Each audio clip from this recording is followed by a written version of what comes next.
So hello everyone, and this is my reaction video for Control Engineering Experiment 1 at University of San Carlos. So in this experiment, we learn how to connect transfer function model using MATLAB control system toolbox. So first, I define the two systems like H1 using transfer function form and H2 using zero pole gain form. And after that, I connected them using the different methods like series parallel connection and feedback connection. So for the series connection, I just multiplied the two system, and for the parallel connection, I just added them. So for the feedback connection, MATLAB used the closed loop formula.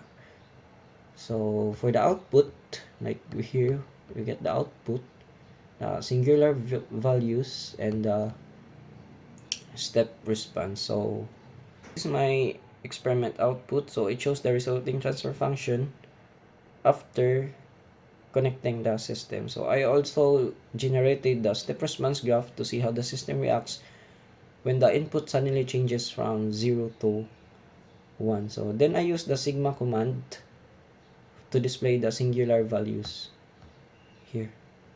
So graph to display the singular values graph, so which shows the system behavior in the frequency domain. So one of the challenges I experienced was understanding how feedback changes the system. So at first, it was confusing why the transfer function becomes more complicated after feedback. So I also had difficulty understanding the meaning of singular values graph and how it relates to stability. So small mistakes in typing the code also cause error in MATLAB.